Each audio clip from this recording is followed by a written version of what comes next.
Yeah. Okay, But so somebody who, like you know, co-sign especially on the handyman side of the business. Like you said, Cody's like, I know. All right, I'm Kathy Benner, and this is the Happy House Hunters Group. And we actually go through the 6 F's of real estate: how to find it, how to fund it, how to fix it, how to either flip it or fill it, and finally, what is your freedom number? So tonight we have Josh with us, and he's going to tell us, after we've already learned from Kyle how to find it, and we've had some great folks that were here with us last month, if you remember. We had Brooks Humphreys here and Alex Rose, and they told us how to fund it. And so tonight we're going to learn how to fix it. So I am going to turn it over to Josh, and Josh, just give me a moment to get my camera turned around, and you are on. Great. Nice to meet you all. I am Josh Hively. If it's okay, I'll give a quick shout out. The building that we're in, Combined Spaces. This is a business that I'm part of, part owner of, and relevant to fixing. We did actually manage the rehab on this building as well, just a few short months ago. But co-working type setup here. We have some private offices for lease. Private offices all the way down to sort of what we call like hot seats, a membership co-working type thing. So if you're interested in that, combinedspaces.com. I don't spend a lot of time in the day-to-day operations of the co-working space. So I don't have all the information. But if you call those guys or check out the website, you can learn more about that. Yeah, so we're talking about fixing tonight. I was looking through my notes earlier. I realized I've done this, I've done fixing twice for this group. And I think, correct me if I'm wrong, but all of your previous meetings are available to watch. Yes, they're all recorded at kathybenner.com. Just scroll down to the free Happy House Hunters, and you can click through and listen to all those other recordings. And that's 3 years worth? Yes, 3 years. Yeah. Jeez. Yeah. Yeah, so that's worth checking out for sure. The 2 times previous I've spoken about this topic, it's been sort of more formal presentation, but I thought maybe tonight we could do more like Q&A style. But I can kind of go over a couple of things. But if you guys have questions, feel free to throw them out. I guess a little bit of background about me. One of the other partners in this building, Harvey Jurgen, him and I owned a wholesale company for the last 3 years. So we maybe did 75 deals together over that 3 years, some wholesales, fix and flips, some rentals. We recently, just at the end of last year, sort of parted ways in that business, but during that time we did quite a few flips. I don't know how many, but enough to learn some lessons the hard way. Now, sort of transitioning out of that business, my wife and I own a construction company called Hello House. We sort of 2 divisions of that. We run a handyman division, and then also my wife's side is sort of full remodels. We do work with investors as well as retail clients. That business is trending like mostly retail. And we're really trying to, like, the handyman business exclusively works here in Clintonville, almost exclusively. And I think at some point the construction company will be like exclusively Clintonville too.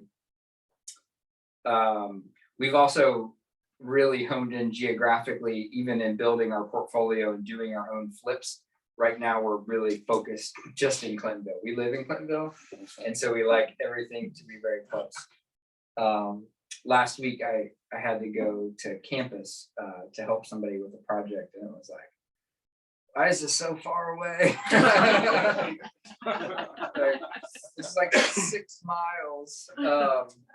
But it certainly has helped business a lot, because all my tools are at my house. So if I need something, I can just run back over.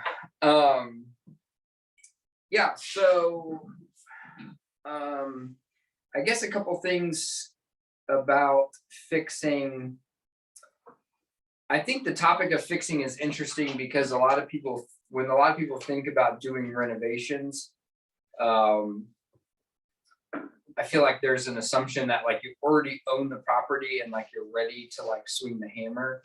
But I think it starts a lot earlier on when you're, and I'm sure you guys talked about when you're finding the properties and things, you're kind of estimating what it costs to fix certain things. But one thing that I harp on a lot, especially with new investors in the fixing realm, is a scope of work. So, and again, like I was just saying, this sort of begins even early on in the process when you're working with your realtor, you're looking at the house, or you're going into contract on a house, you're kind of starting to build out that list.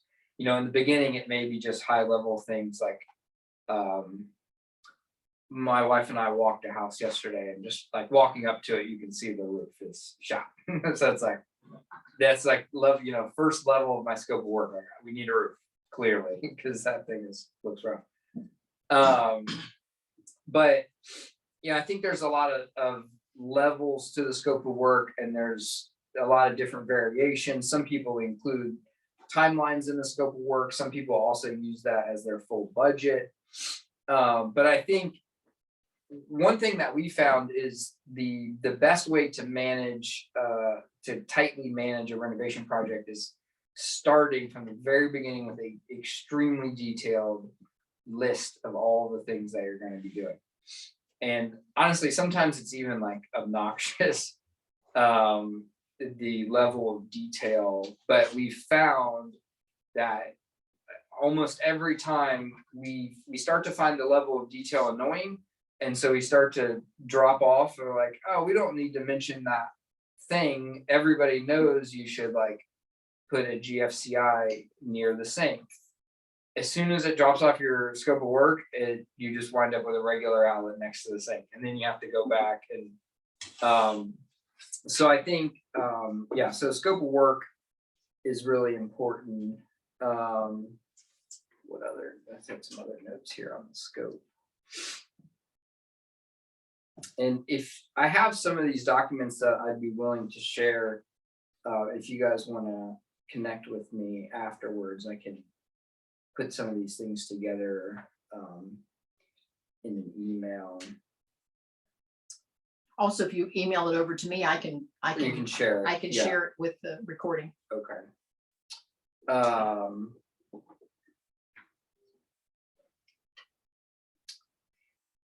Yeah, so like I said, so having a scope of work, that also really helps. So you can kind of trickle down from there. So once you have a list of all the things that you're going to do, then you can start to look more easily at both budget and timeline.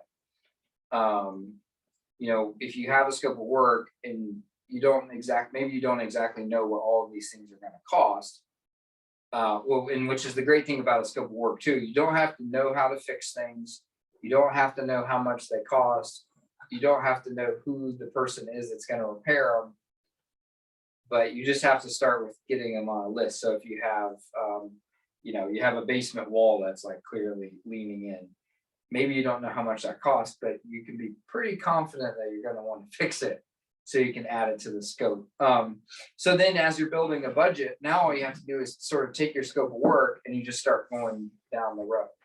And I think especially for new investors, you know, it helps because you can just work on one thing at a time. So you know that you need a new roof.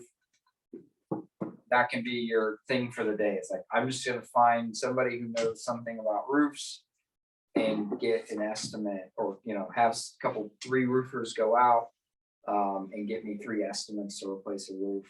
You know, then you can pick the best one, add that into your budget.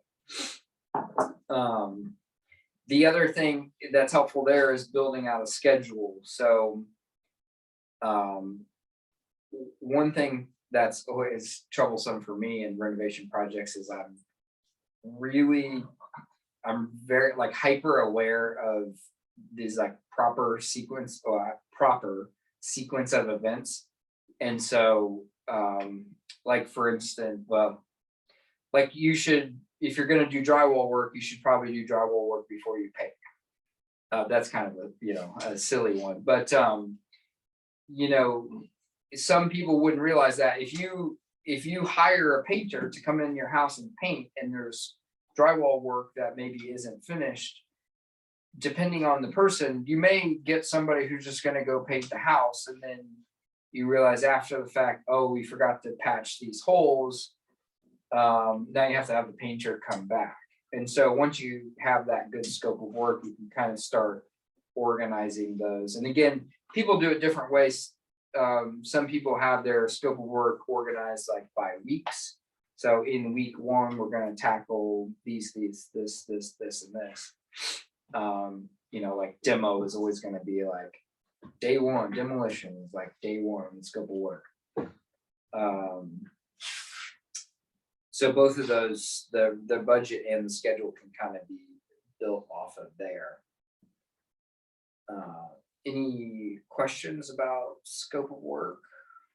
Yeah, the big problem I always run into, Josh, is I've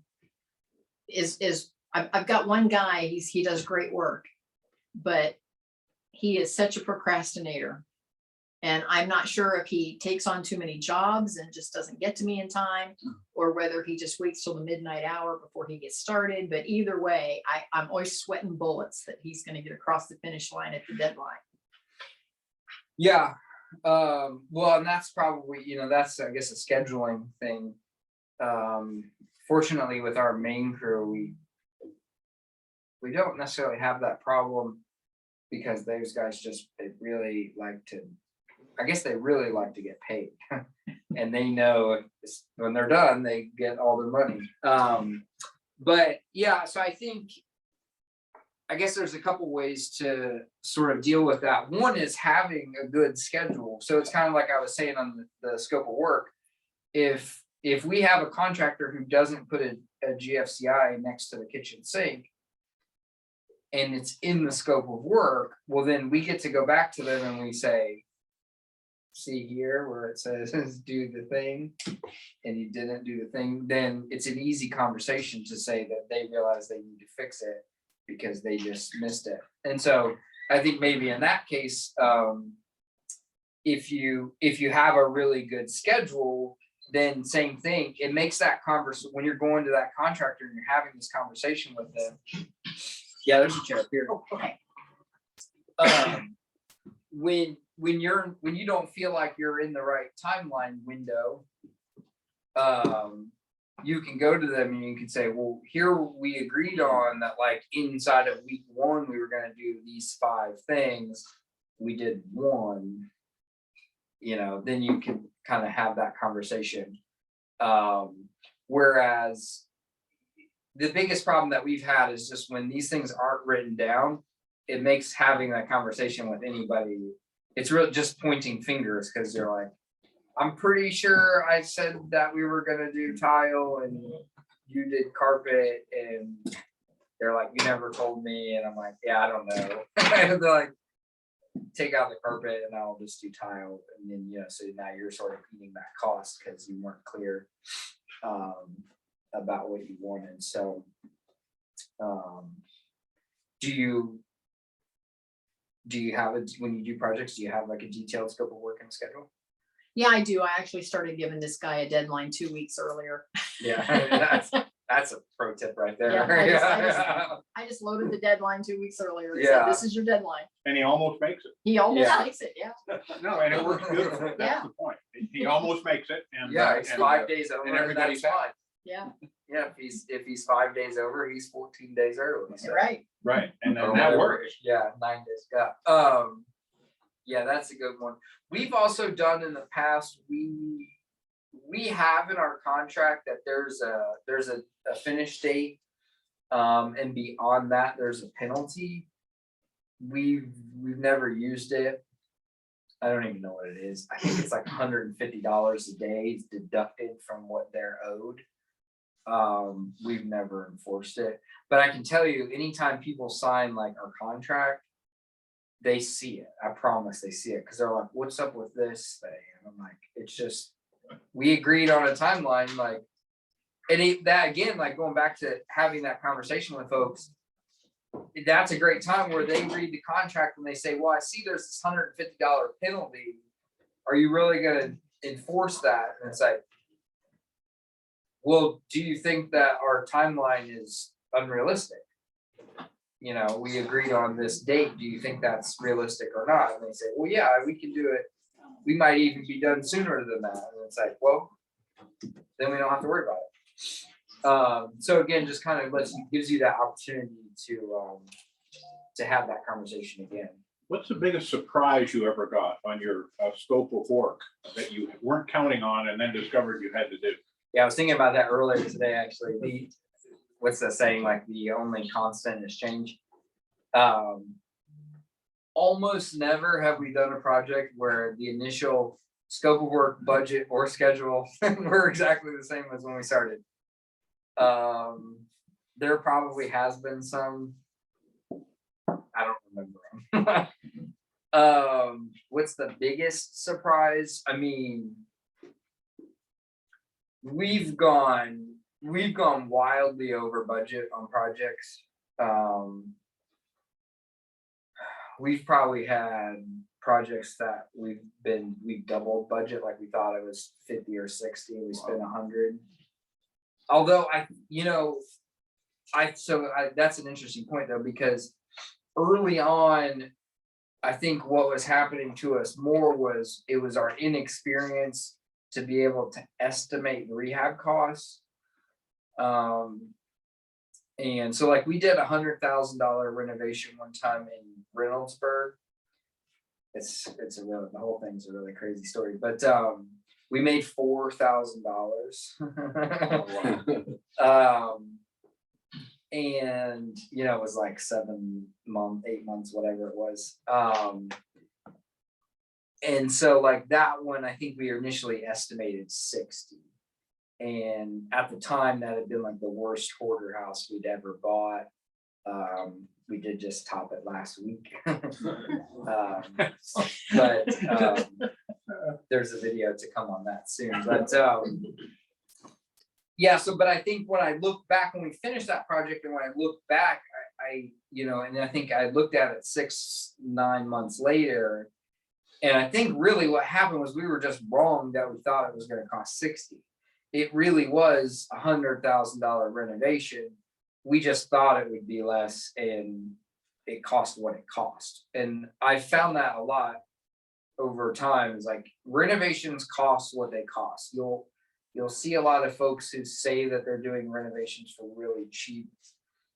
And for the most part, if somebody says they can renovate something really cheap or significantly cheaper than what I say, it's because we're doing two different things. We're not comparing apples to apples. And so, for instance, if you're doing a rental property renovation, somebody says they can do it $5,000 less, they might not be adding air conditioning. It's like, that's roughly called a $5,000 expense. So it's like, well, yeah, it's $5,000 cheaper, but you're getting $5,000 less product. So, yeah, so that's one. I'm trying to think other big surprises that we've had. We have the house right now. We just closed, I think, last week on a really significant hoarder house here in Clintonville. I think probably 35 years the lady never threw away anything. Every newspaper that had ever been delivered to her house was there. All the boxes from the food containers, she would flatten the boxes and just stack them. There was so much trash in the garage that my wife didn't even realize there was a car in there. But like that one, we're gonna end up rewiring the whole house. So there's at least like 3 knob and tube runs that we didn't know were there. Just because there's just so much trash, you just can't see everything. So as far as missing things, that's been a big one for us. It's just like buying houses that we bought a house one time that had like 3 feet of water in the basement. And it's like, I'm not gonna I know the basement is bad.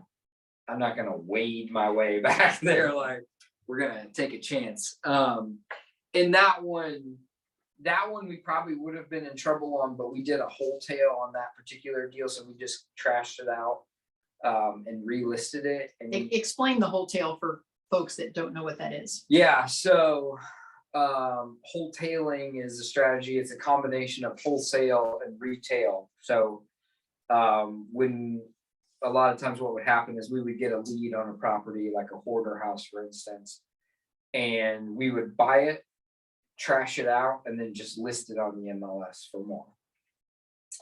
It was a really good strategy for a couple of years. It's probably still relatively effective. But there was a period like a year or 2 years ago where I think like you could sell anything for way too much. And so like, it got to the point where it didn't even make sense for us to renovate houses because we could just sell them. It's like pump the water out of the basement so somebody can go see it and then list it. Little Febreze. But like that house, the one entire basement wall was like completely collapsing. And like we knew it was really bad, but I didn't know it was that bad. And so that could have been one that could have cost us money, but we sort of palmed that off on somebody else. Actually, I should look back and see if I think it was bought by an owner occupant, which is wild because you would have to be like really savvy to buy that type of. When you wholesale a property, are you buying it? Or you just Yeah, so that's kind of the big thing with wholetailing is like you're closing. right? Yeah. Okay. If you're not taking title, then it's just a wholesale. If you take title, because you can wholesale where you just take title and relist it. I mean, you don't even have to clean them. I think we did one or two where we just put it right back up. We wouldn't even clean it out. But usually in that case, they didn't have that much stuff. But I think there's a lot of value in like, especially in a hoarder situation. If you just the $5,000 it takes you to get all that stuff out of there, then you get more appeal to where people can actually come in and see what they're working with. People are less risk averse than me.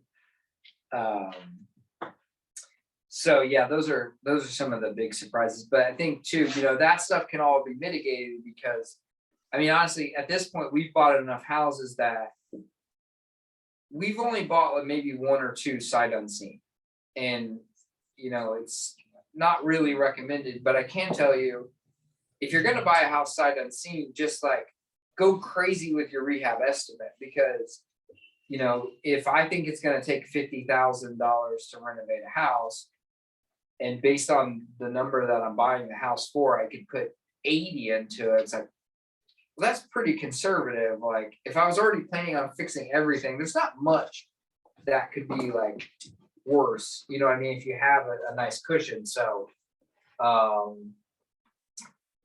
yeah, but yeah, so for wholetailing, yeah, we're taking time.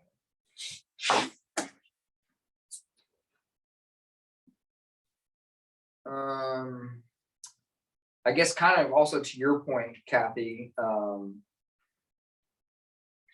the other, I guess, question that we get a lot is relevant to contractors.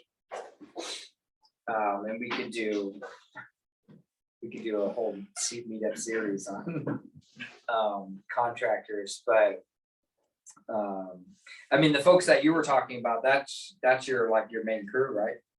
With the one that's you have to give the 2 weeks notice. No, Okay. He's one of my main guys. Whenever I do any projects that are historical, that's kind of his sweet spot. That's his specialty.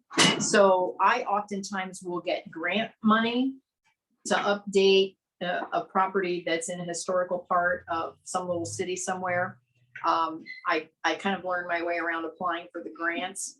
And so once I get the grant money, then it has to pass all of these inspections before the grant will pay. And so I always call this guy because he does such great work on those historical homes. But that's what I learned about him is he works at the last minute. Yeah. He's just such a procrastinator. So once I figured that out, And because I'm under deadlines with these grants, so once I figured that out, I just had to shorten up my deadline with him.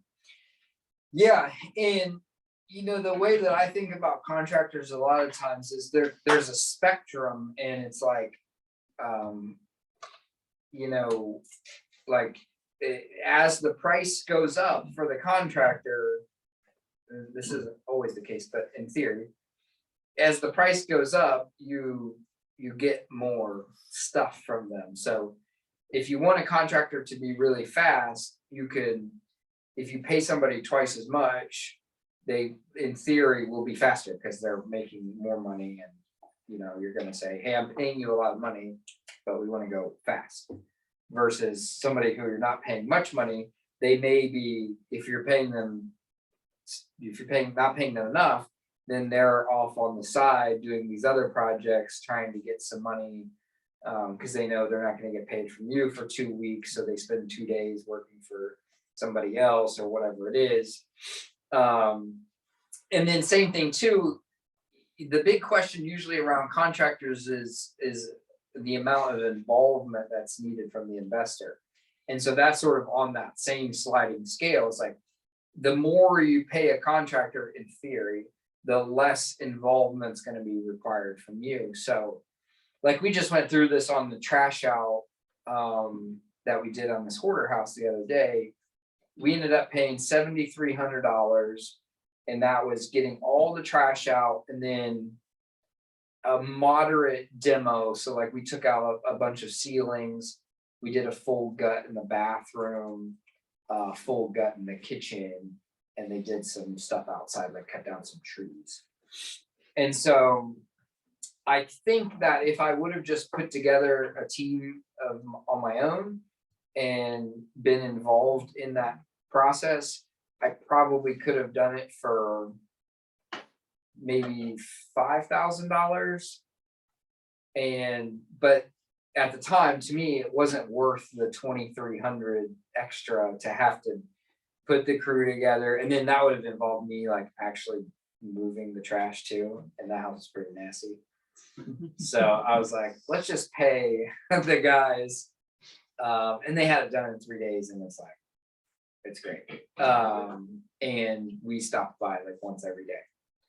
And so we could have paid, there's somebody else that we could have paid more, where I wouldn't have even had to go by. I would have just said, here's the scope of work for this trash out in this demo, you know, send me pictures and I'll send you money. And so, yeah, so I think, you know, you gotta kind of think about like what's my availability and what am I looking for in a contractor? Because there are people at the two ends of the spectrum are very far apart.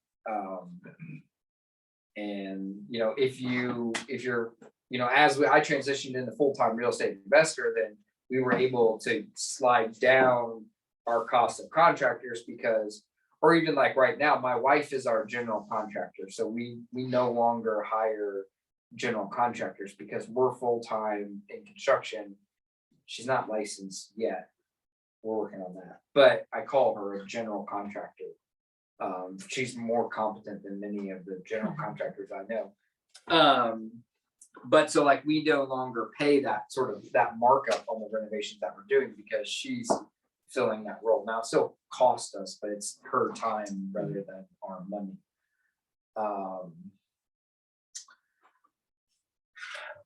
Let's see, contractors. How do you pay your contractors, and do they add in the material, or do you put the material separate? Yeah, my best tip on paying contractors is pay them as quickly as possible. Like you pay per job, per week, like how's that? Yeah, so typically we have one main 2-man crew. Those guys have been working for us for probably 3 years, almost exclusively. That we pay them, they give us bids per job. So we buy a house and we send them in and we say, we have a scope of work. And we say, these 5 sections of the scope of work are you.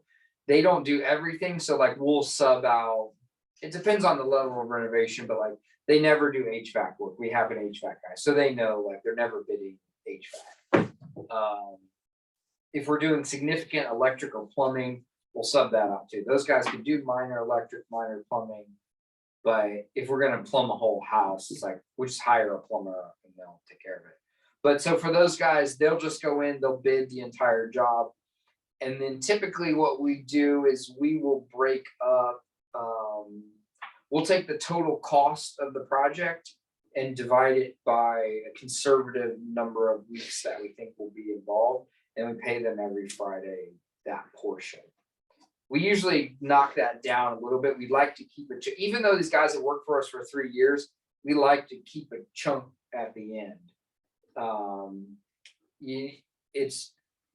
mean, I can tell you from personal experience, I still like do this work, and when somebody still owes you $500 or whatever, you're a lot more motivated to like move them up on your list of things to do. Like, I have people all the time when I start a job, they're like, do you want me to just pay you now? And I'm like, no, I don't recommend it, because I'm liable to get distracted, you know, and then the invoice gets paid and then it goes out of my CRM, and then they're like, hey, are you coming back? And I'm like, oh yeah. So it's just like, I think that's just human nature. Like, there's got to be something, that carrot at the end of the stick there. So, yeah, I would say most stuff we're just paying, they're bidding by the job, and then we're paying. We typically, the way we handle materials with those guys, we just give them Lowe's gift cards. I don't love that process, but there are some advantages to it. And honestly, that's what those guys like. And so if they're happy and my wife's happy, I leave it be. I think they'd be more efficient if they just had a credit card. But we do get a lot of free gas, and so that doesn't suck. But it is weird sometimes, because like my wife has to run out in the morning to like drop off gift cards. And I'm like, can we just give them a credit card? But honestly, they don't want a credit card, because then they feel like there's like liability, like with them having a credit card. Whereas if they just have gift cards, they're not like on the hook for some random fraud event or whatever. You ever considered LAR account? Actually, we did just set up LAR account with Lowe's. So I think actually that is the transition there. My wife set it up, but we haven't really talked about. Because you need PO numbers and everything. Yeah. Yeah, and those guys aren't real keen on like buying a bunch of beef jerky or anything, so they're fairly easy to manage. Did I answer your question? Yep. Yeah. What else? Contractors.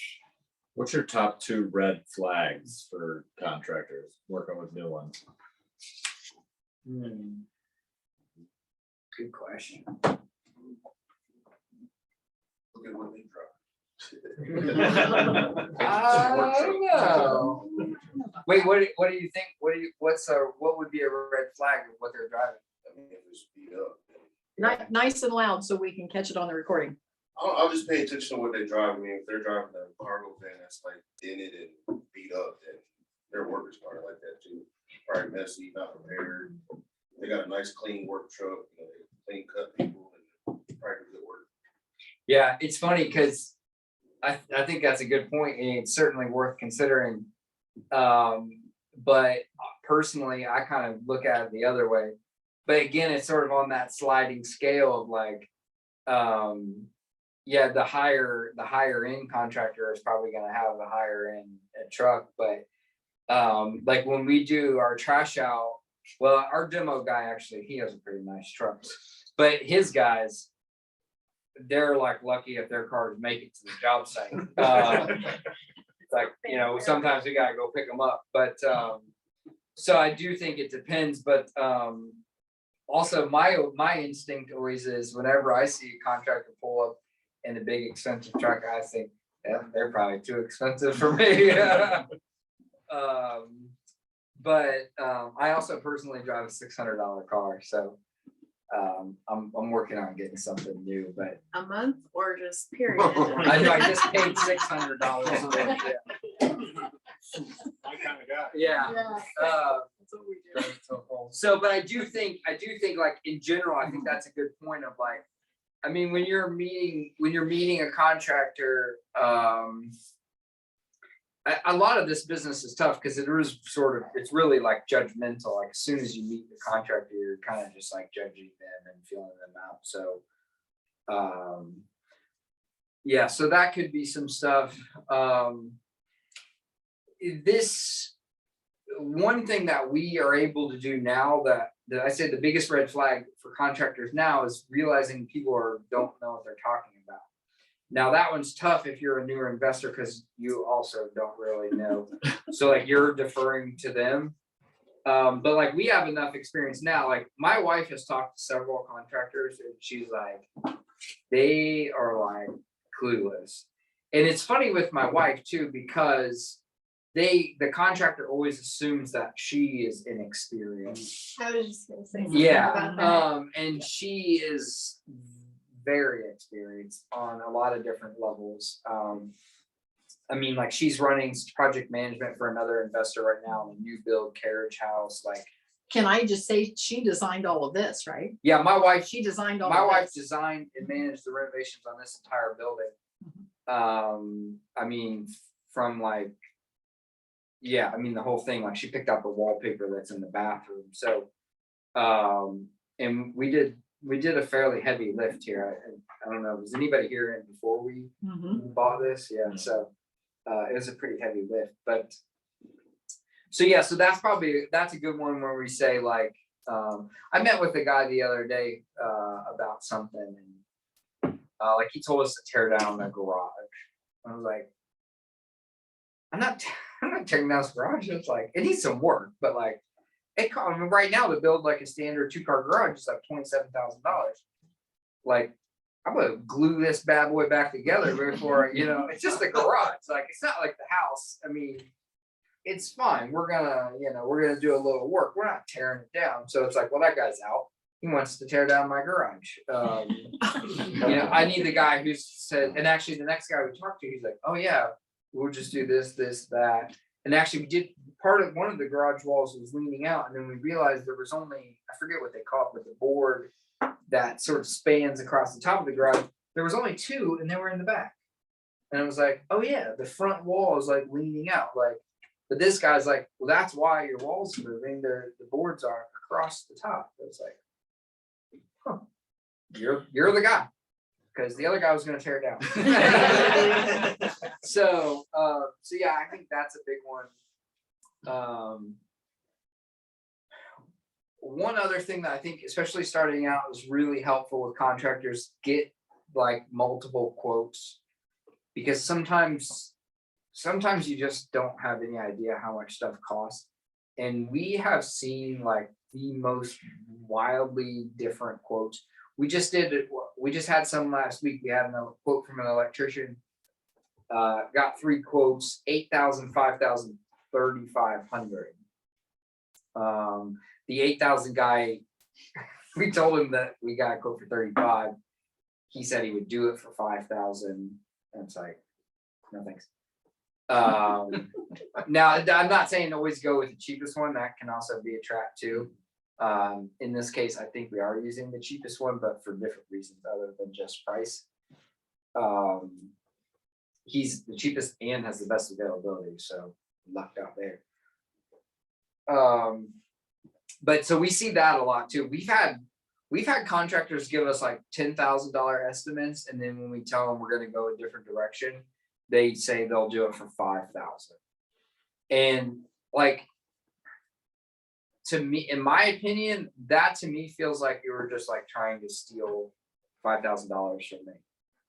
Like, I understand like everybody needs to make a profit. But like if you were like that far off, like that's aggressive. And then if you're still willing to do the project for like half the cost, it's like we didn't really need that margin. So that's another one. I do think though, this is a working theory that I've had recently, but I believe that almost all of the problems that you will experience with contractors, actually probably contractors anywhere on the spectrum, is that typically what's happening is they're good at contracting, they're bad at business.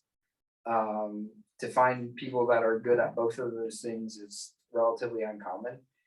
And also, I'm realizing a lot recently, we lose good contractors because we're not paying them enough money. And it's a really catch-22 dilemma as a real estate investor, because you want the contractor that's cheap so that you can get a higher return on your investment. But what happens is if you have the cheapest contractor, if they last long at all, they all of a sudden they disappear because they're off doing something else, trying to drum up money some other way. Or, you know, in the worst case scenario, there was just a post in the local group about it recently, contractors who were stealing money.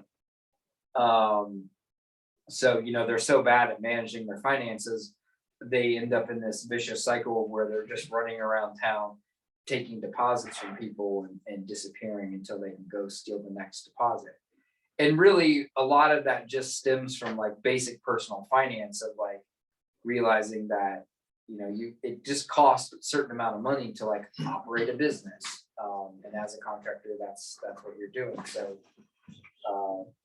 you know, you wind up with contractors who are just taking their money at the end of the day and, you know, buying their beer or whatever. And then they, you know, they need the money the next day to keep it going. So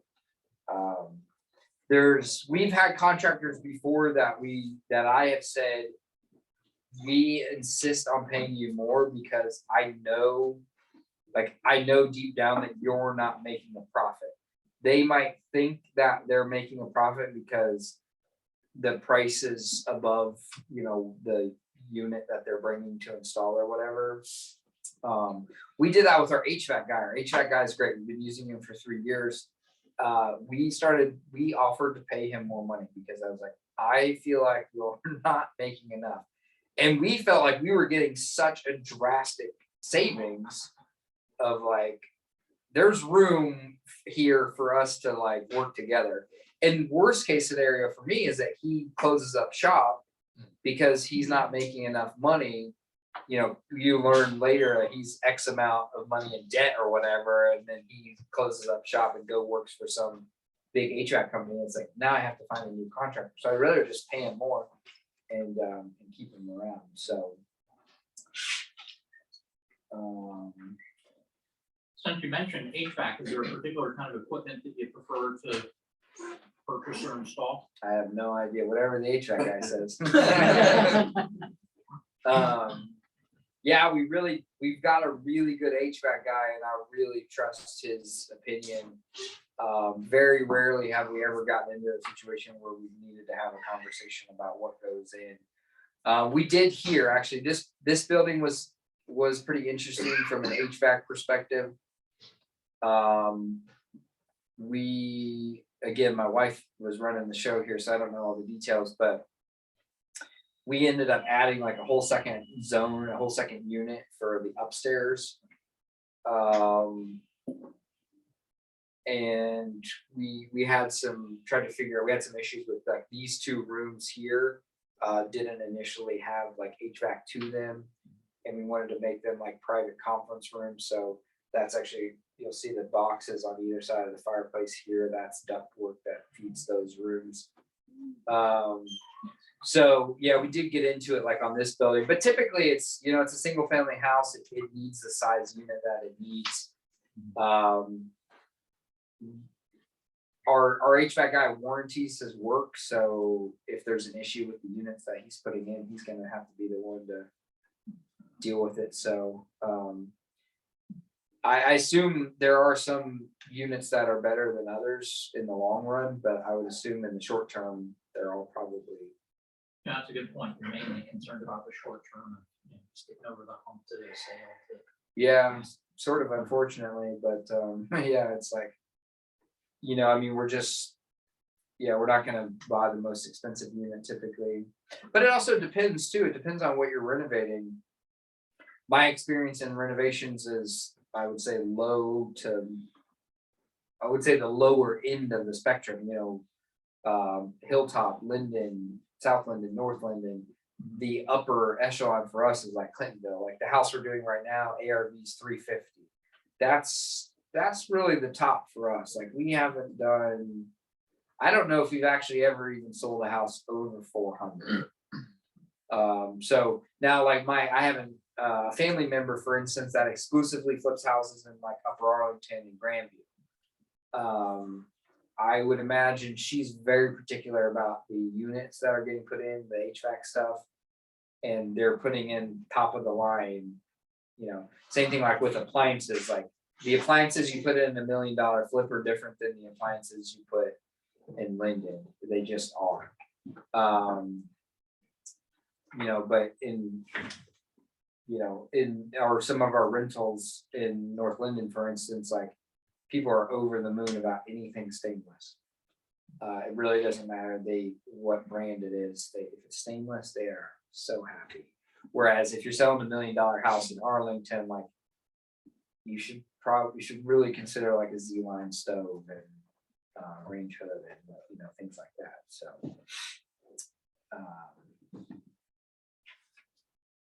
yeah. Finding contractors. One of my favorite ways to find contractors, and it's not foolproof, but is referrals. If you can get a referral from somebody and they say, this person did tile in my rental property and it looks pretty good, and they were on budget and on time, that is like the best chance you've got at getting a good tile guy. Now it's not foolproof because people change, and I had a mentor told me one time, nobody's a thief until they are. Which something to think about. But and people fall in like hard times or whatever, things happen, shit happens. But referrals are the best source because it skips you ahead in the game of like this due diligence of like when you're trying to vet a person, if even just one person that you at any level know, like, and trust has vouched for this other person, like you're so much further ahead already before you even meet them.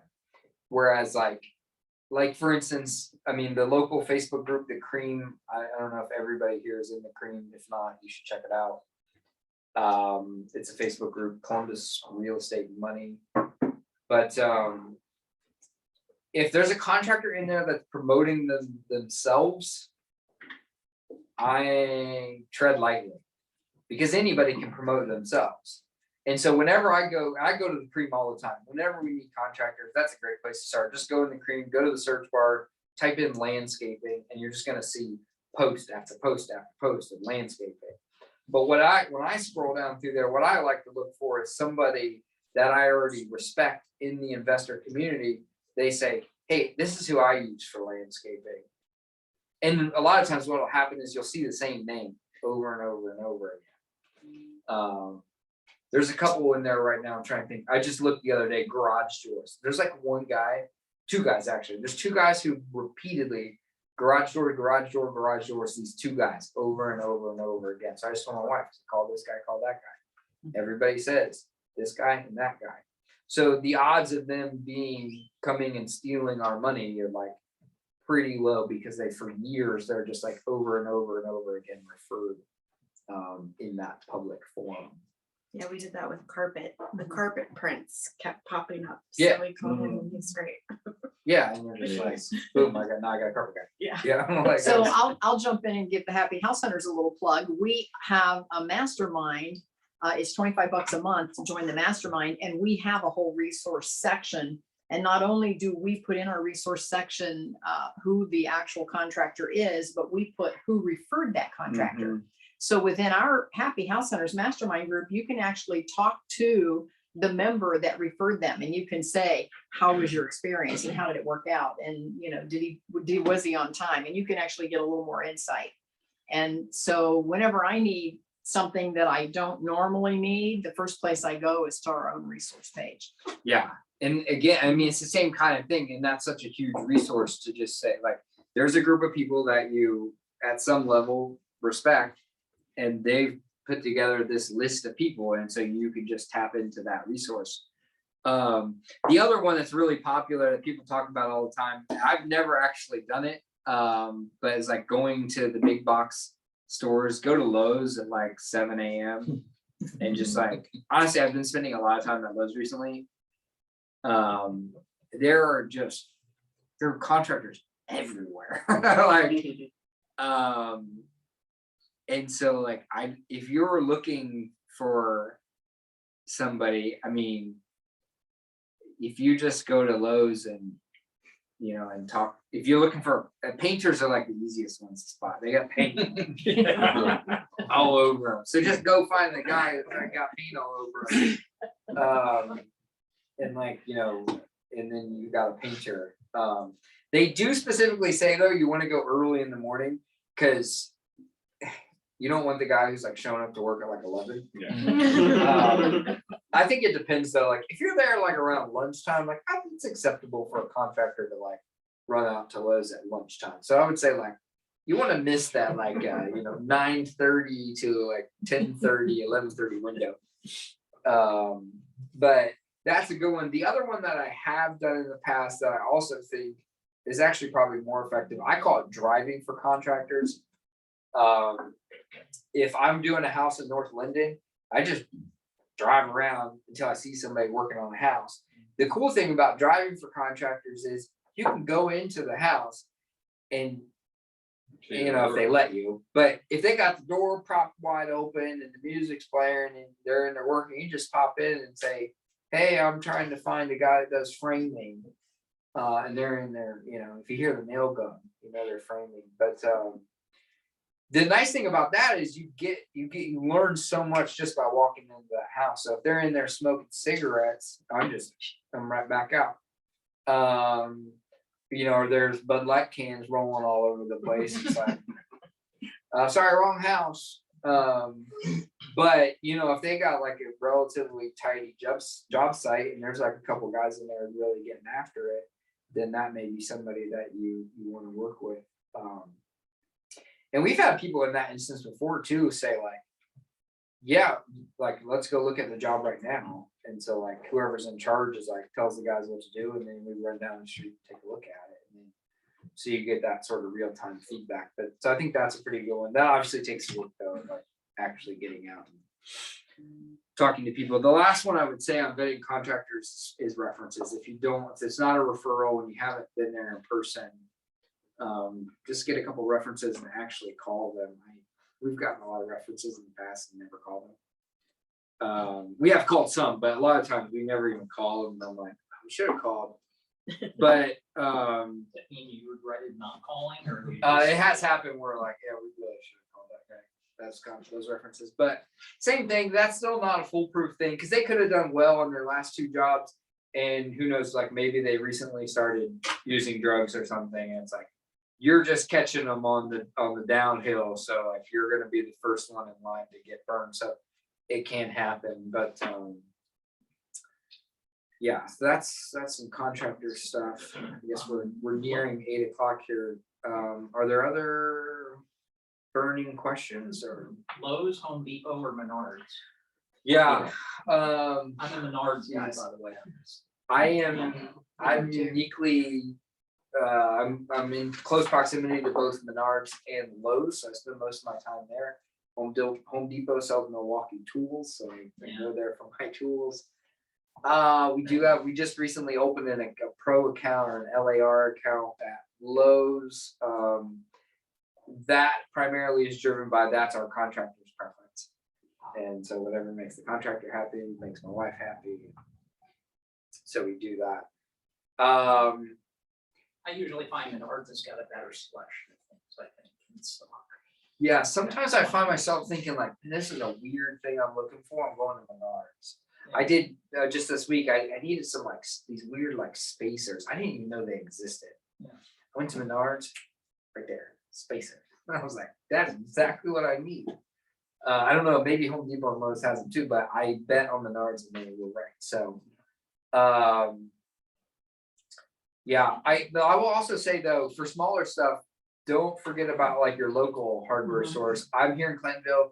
The folks that work at Beechwood Hardware have solved so many weird freaking problems for me. I just go in there and I say, I'm trying to figure out this thing. And they're like, what are you, 5? Just do it this way. And I'm like, I never even considered doing it that way. That is, and so like, obviously their stuff is more expensive. But like, I'll go in and buy, some hardware that costs twice as much as it would at Lowe's. But while I'm in there, I'll say, hey, I'm also, working on this thing. I'm trying to figure out. And they're like, oh yeah, you should consider this. Just saved me like 3 hours of like banging my head against the wall, trying to figure out some problems. So, yeah, so I do try to pop in and out of those places pretty frequently. Beechwold also does windows and screens, like you drop them off and pick them up the next day. Yeah. Yeah, those guys would do like anything for you. Yeah. Like, if you ask them to build you a house, they'd probably really try their best to get you going. So For those of you that are in Lancaster, you have Slater's. yeah. Have you been to Slater's? Yeah, same thing. I mean, Slater's doesn't have it, they don't make it. yeah.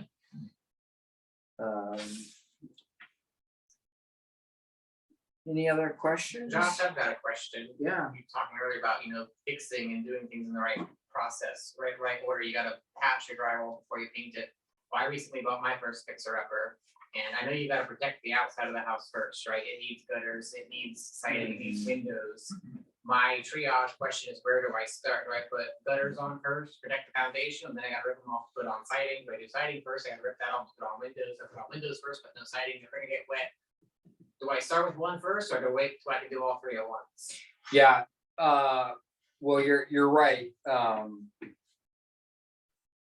Water is the thing that will ruin your house the fastest. We've seen it time to time again. The house that we bought, the wall was literally collapsing in the basement. It's just because the gutters have been disconnected for 20 years. And it's like, if somebody would have just went over there with like a sheet metal screw and just screwed the thing back together, the wall would probably still be standing up. So, yeah, so roofs we do almost immediately, especially obviously if they're really bad too, like we bought them with like literal holes. So like that's gonna go immediately.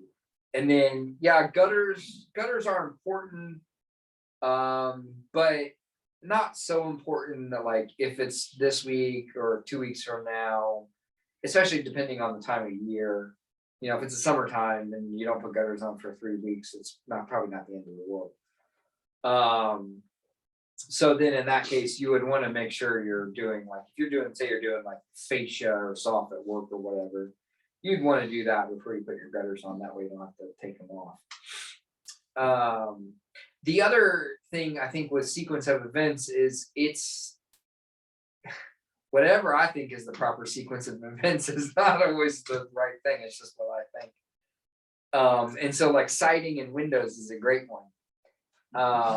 Some people insist on doing siding before windows, and some people insist on doing windows before siding. And it really just depends. Our window guy likes the siding to be there first. And so we always do it in that order. We just know he prefers that. And so that the siding guy doesn't care. Makes no difference to him. And so if we have to do siding, we do siding first, and then we call the window guy. And then the window guy has this nice little box that he knows like everything that's not siding, he needs to like clean up. So, if there's wood trim or whatever, he's gonna do an aluminum wrap. And so he just kind of knows like that's his boundary. So, yeah, I honestly, it's one of the reasons why I stopped working directly with the contractors and my wife sort of took over, is because sometimes things happen in the strangest order and it really hurts my brain. But at the end of the day, like if the contractor gives you a price and the price is good, like we had a contractor one time, they painted the whole house and then they did like a bunch of drywall work and then they went back through and painted the whole house again. And I was like, this doesn't make any sense to me. But the price was the price. They didn't charge me any more for that. So I'm like, if you guys want to paint the house twice, I really don't care. But you could have gotten away with just once. But they insisted on doing it their way. So I'm like, well, okay, do it your way. Windows typically have a trim thing, so the siding doesn't necessarily have to interfere with the windows. But I've asked a couple of different people, the window guys has called me first, the siding guys has called me Yeah. first. Depends on the type of window you Depends put in. upon the type of, yeah, and the trim. They make windows now that have the like J channel built in. So if you use that, it's a lot better. It says up your house better, but it's a lot better to do. You want to do that first, obviously, because then the siding gets right into it. So you don't have to J channel all throughout the window. But if it's a higher end house and they're going to put trim around the windows like that wide wood stuff, Don't have then plans it to do does that. that. Yeah. And I would say too, windows are very technical and actually, if you get into like building science, windows are one thing there's a lot going on in the window.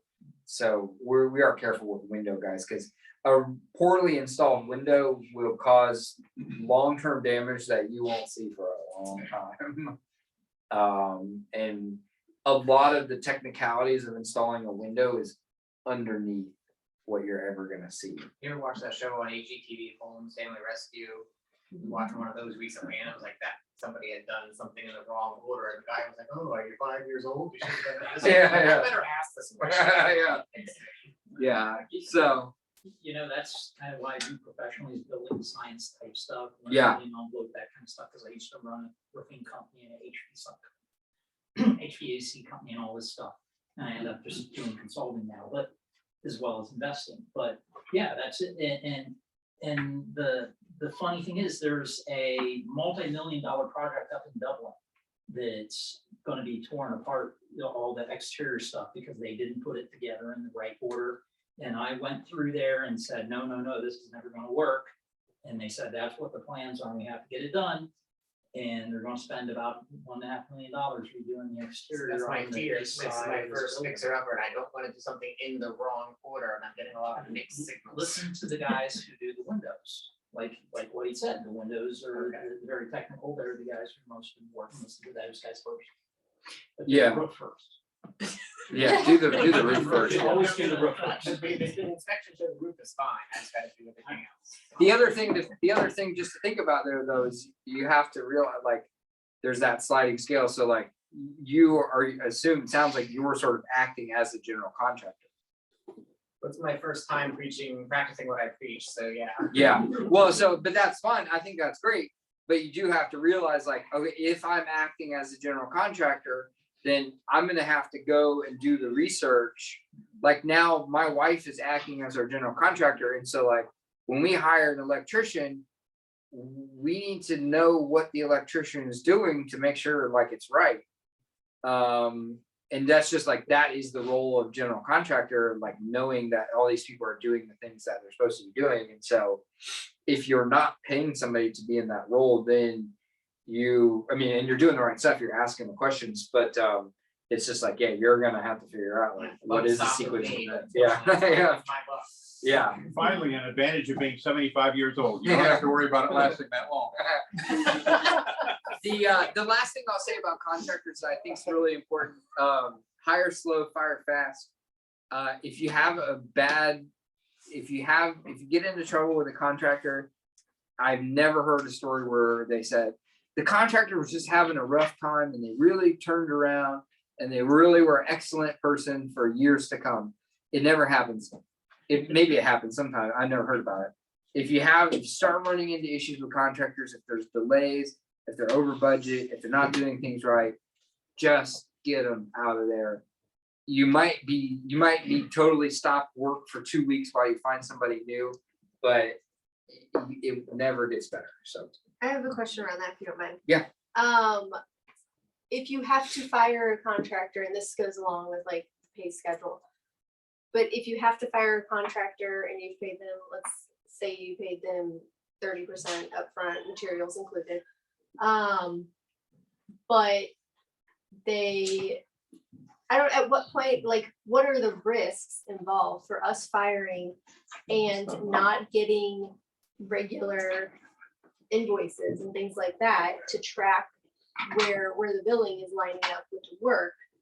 Are we at Yeah. risk of them taking us to court and claiming that we pay enough, and like how do you navigate that?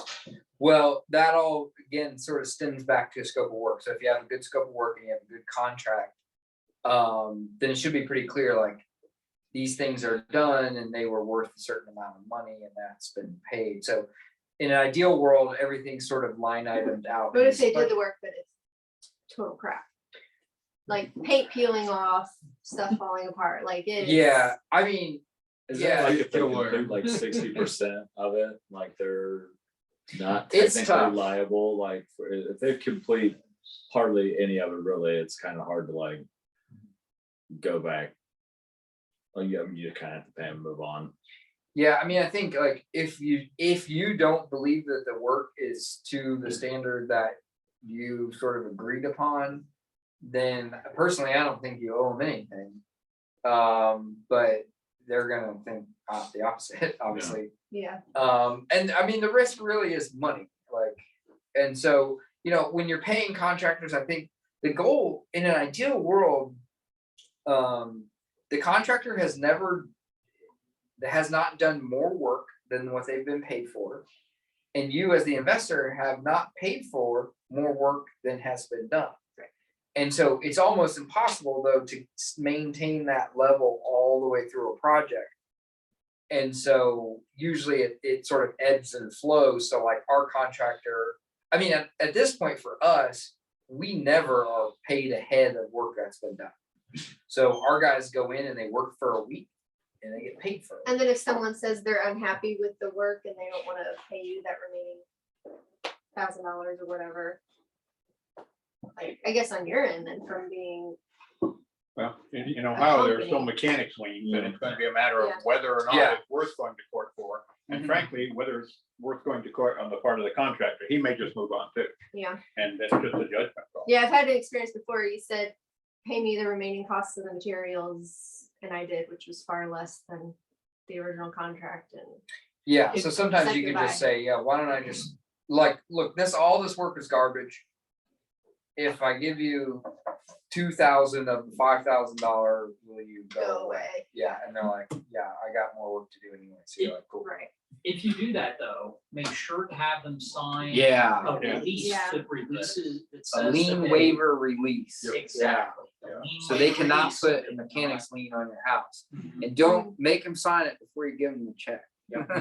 Yeah. Yeah. This guy would not have signed anything. But that's a tough situation. We've only been in it a couple times. I don't think it's ever gonna get easier, but yeah, you just have to cut your losses. But again, you can cut, even if you had to pay the full 5,000, that's probably still a better scenario than letting them continue to work, because you can either just write the check now, or they're just gonna like nickel and dime you to death throughout the rest of the project, and then you're gonna be in the same situation. It'll be 5 weeks later where you lose $5,000 now or $5,000 in 5 weeks. You might as well do it now, and get things back on track. And And I would say the combo effect too, like if their quality is decent, but they're missing timelines, finish the job out. Yeah. yeah, But if it's a quality and Yeah, this time, is like the as soon as they quality. miss time and the quality's done, like you gotta just cut it like right now and fast.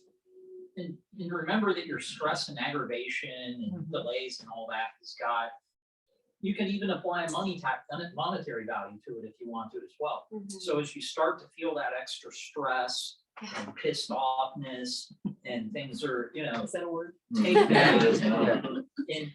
into account when don't just, well, it'll get better. If it hasn't gotten better for a week, it's not, and you getting that much more stress Yeah. It's just gonna continue to build Yeah. up more and more. And This more one over got time. weird So too. just- Yeah, it always He does. came It's always after weird, me yeah. on social when I shared some of his work. I didn't tag him. Yeah, I like kept it private. It was my personal page, and I shared the paint that was literally peeling. And he came on my social. We were friends. Or I was like, "How did you find? Like, what are you, are you Yeah. stalking me? Like, this is weird." And they get weirder. yeah, so the We had one time we hired a new contractor to do 3 flips at the same time and had a fire, and that was nice. We had fire from all 3. Nightmare. I fired one guy who worked for me once and he started again on social media, Yeah. sending emails to friends, relatives, and neighbors, or Facebook messages, to friends, relatives and neighbors. Yeah, and then I had the police come and knock on his door and he stopped. yeah, everybody needs But, to part ways. Yeah. And Yeah. so it's part of the, it's kind of part of the deal though. I okay. mean, it's part of doing business. Well, Josh, thank you. Don't go away. And I'm gonna have Kyle bring his notes and come up, and I want him to tell us a little bit about our boots on the ground that we did before our meeting tonight started, just to give everybody an idea of what that's about.